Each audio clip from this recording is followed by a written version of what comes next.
Singsang Taytay Leho. I am Jessica Delina Cajegas, 38 years old. I am from Valenzuela, Philippines. I am married with 3 children, ages 19, 16, and 14 years old. I am college undergraduate. My hobbies are cleaning and cooking. I work as a housemaid in Philippines for 3 years, from June 2020 to June 2023. I serve one couple and 3 children, ages 20, 15, 10, and 5 years old. Hello, Miss Jessica Cajegas. How are you today? I am good.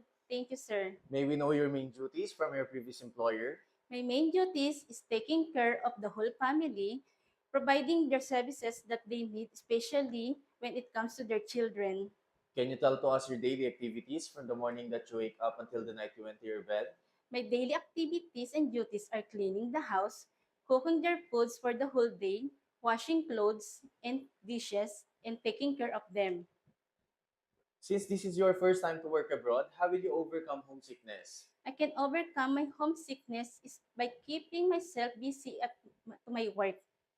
Are you willing to learn how to cook Chinese food? If yes, what if it is very hard to get the taste of your employer? Are you still willing? Yes, sir, I am willing to learn and do my best. What will you do before you go out from your employer's house on your holiday? I will still do my regular household chores first before going out on my holiday. What if the parents of your employer always finding mistakes to your work? What will you do? I will focus on my work and do my best to improve it. What is the most important thing in taking care of the children? To prepare their food on time, check if their clothes is wet, and always keep them safe. What if the employer's children are very naughty in the house? Will you beat them? No, sir, I will just talk to them nicely, love them, and understand them. Can you sing a nursery rhyme to the children? Yes, sir. Can you sing for us an example? Yes, sir. Baba, black sheep, have you any wool?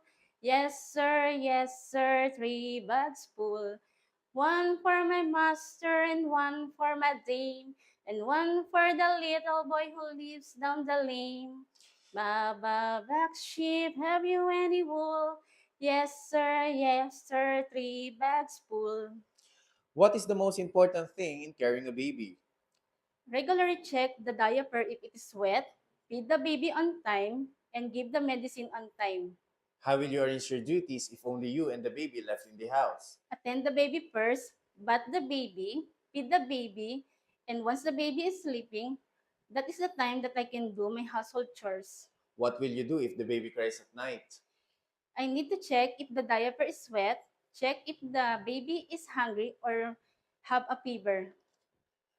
What is the assurance of your employer that they won't regret if they will choose you? I am hardworking, trustworthy, and can easily learn. Do you have any last message to your future employer?